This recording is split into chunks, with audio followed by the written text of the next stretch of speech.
Salut, c'est Sandra. On se retrouve aujourd'hui pour parler d'un nouveau sujet auquel je pense depuis un moment déjà. Et donc, du coup, j'avais envie de t'en parler aujourd'hui. Généraliser, catégoriser, classer, étiqueter, toutes ces choses-là sont assez mal vues, alors que tout le monde le fait. Absolument tout le monde. Tu le fais très probablement de façon plus ou moins consciente et de façon plus ou moins régulière, parce que c'est quelque chose qui est vraiment très très présent partout dans notre quotidien. Par exemple, on range notre chez nous en classant des objets. Ça va être le tiroir à fourchette, et là ce sera pour les vêtements, ici pour les jouets, etc. Et on généralise aussi tous constamment sans s'en rendre compte. Exemple, ah bah tiens, en général, le livreur, il passe entre 10 et 11 heures, donc du coup j'ai le temps d'aller faire un tour avant, etc.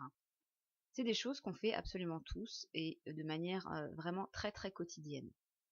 Donc je suis allée voir un petit peu, j'ai essayé de réfléchir et d'essayer de me renseigner un peu sur les origines et l'utilité de ce concept-là.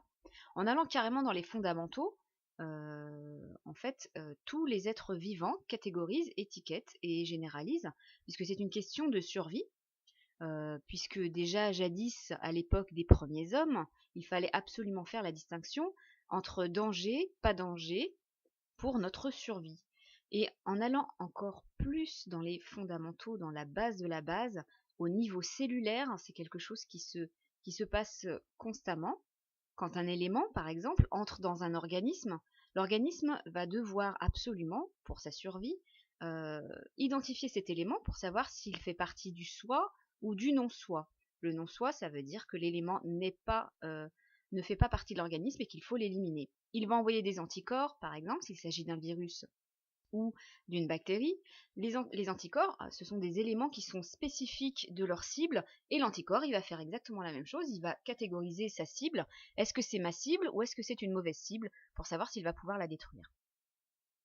L'utilité, en plus du fait évidemment de survivre, hein, d'identifier les dangers, ça permet d'anticiper des futures situations qu'on a déjà rencontrées pour être plus performant, plus efficace. Par exemple, quand un animal a des canines pointues, il peut être dangereux et il peut nous faire mal. Donc du coup, si je croise un animal qui répond à ce critère, je saurai faire attention à ne pas m'approcher de sa mâchoire sans faire trop attention. Une autre utilité de ce concept, ça peut nous permettre d'intégrer un groupe en comprenant le fonctionnement de ce groupe. Par exemple, si j'entre dans une nouvelle entreprise et que je constate que les gens aiment ici visiblement tous se faire la bise le matin, je peux donc faire pareil si j'en ai envie pour intégrer mon entreprise sans encombre. Une autre utilité du fait de généraliser ou de classer, ça permet de comprendre le monde dans lequel on se trouve. C'est pour ça qu'il existe des nomenclatures des animaux, on les classe dans des familles, etc. Les carnivores, etc. Les carnivores ont besoin de viande, ça nous permet de savoir ce genre de choses. Par exemple, tiens, une nouvelle espèce de reptile a été découverte, dans quelle famille pourrions-nous la classer selon sa morphologie, etc.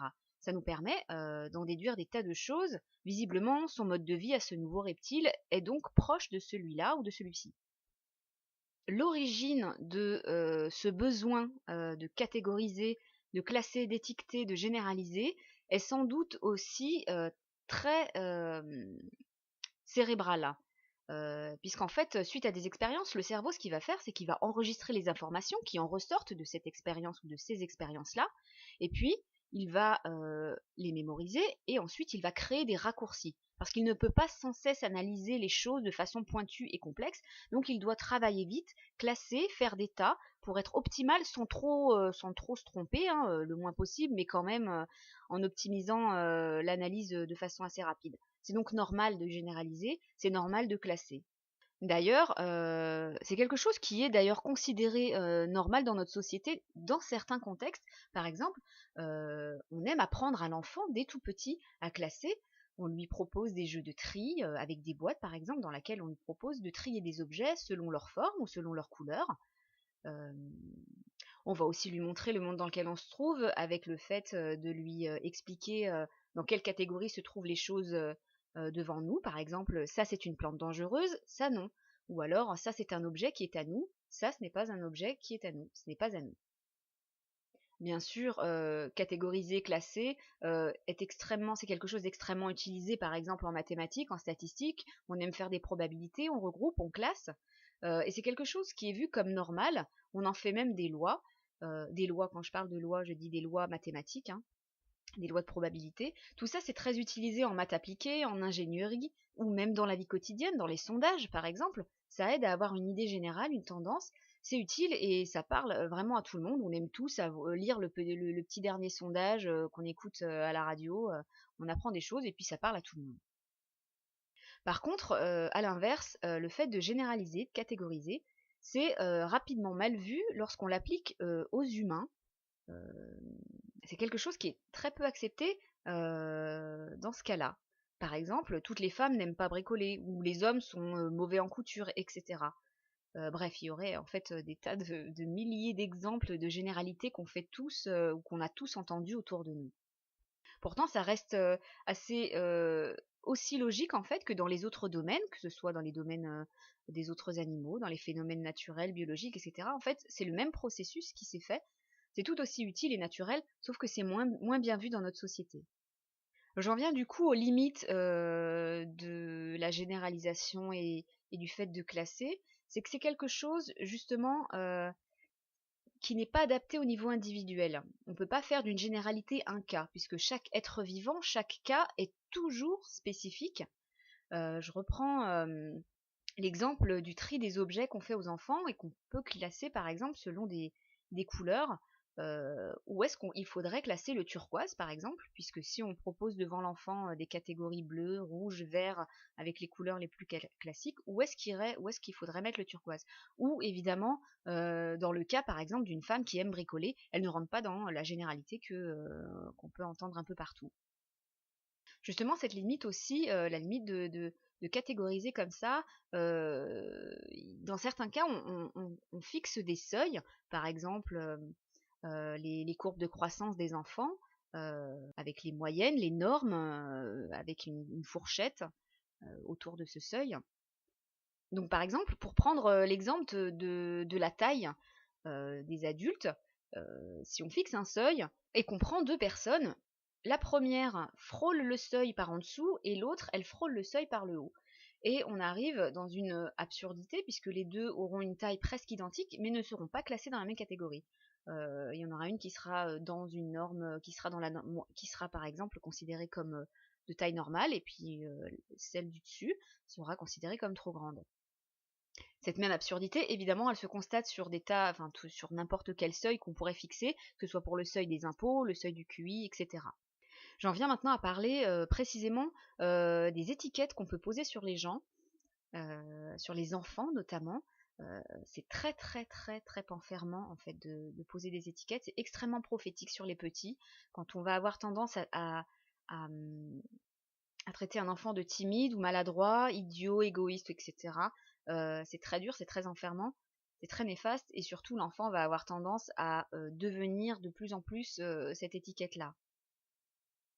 Une étiquette, en fait, c'est un jugement subjectif basé sur une ou quelques observations qui sont souvent ponctuelles. Par exemple, si on croise quelqu'un qu'on voit plus ou moins souvent et on va avoir une conversation ou deux sur cette personne et on va trouver cette personne assez rigide sur son point de vue, et ben on va la traiter assez rapidement de rigide. Or, on l'a vu deux, trois fois et on va en tirer une conclusion assez rapide. C'est encore plus triste, je trouve, sur les enfants. Par exemple, l'exemple d'un pauvre enfant qui dira pas bonjour en étant tout gêné parce qu'il a besoin de temps, tout simplement, pour se familiariser avec son environnement. On va l'étiqueter de timide, ou pire, de malpoli, alors que peut-être 30 minutes avant, il s'est éclaté comme un dingue chez ses cousins avec qui il ne ressent pas le besoin de retenue ou qui n'a aucun mutisme avec. Donc les étiquettes sont extrêmement dures. Donc poser une étiquette sur quelqu'un, c'est quelque chose vraiment de très dur, de très néfaste pour la personne. Et c'est souvent, on est vraiment souvent très très loin de la réalité. Donc du coup, l'individu, il peut pas être enfermé dans une catégorie ou une généralisation, puisqu'en fait l'individu c'est toujours mouvant, évolutif, ce n'est jamais figé. On navigue en fait entre les catégories. Un jour, on fait partie des travailleurs, un jour, on en sort. Avant, moi, personnellement, je faisais partie des femmes sans enfants. Maintenant, je fais partie des femmes avec 2 enfants. Pourtant, bien sûr, quand même, une loi de probabilité, ça reste logique, même s'il y a un seuil qui est trop rigide, parce qu'il y a un moment donné où si on veut étudier un phénomène, ou des individus, ou un groupe d'individus, il faut bien passer par le regroupement, la catégorisation, le fait de généraliser un peu pour le comprendre, ce phénomène. Donc un individu qui est pris à part ne peut pas entrer dans une généralisation et une catégorisation, puisque celui-ci change et a le droit d'évoluer dans différentes catégories, mais les catégories restent là tout de même, puisqu'à l'intérieur d'elles, les individus ne sont pas toujours les mêmes. Ça change, ça bouge, ça se déplace, mais le groupe reste globalement à la même échelle. À l'inverse, on ne peut pas, à partir d'un cas, faire une généralité, parce qu'on entend souvent, par exemple, oui, mais moi, tu sais, moi je connais une tante, et ben elle, elle a allaité, il n'y avait rien à faire, elle avait pas assez de lait, donc tu vois, non, en fait, ce que tu dis, c'est faux. Ou par exemple, ah non, mais moi, j'ai emmené ma voiture chez un garagiste, et à chaque fois, j'ai eu des soucis avec des factures de dingue, donc si, moi je te le dis, les garagistes, c'est tous des truands. Donc on a souvent l'impression, un peu vague, que notre expérience, ou celles qu'on a observées autour de nous et qui servent nos idées, nos arguments, sont les plus fiables, ou en tout cas sont des vérités importantes.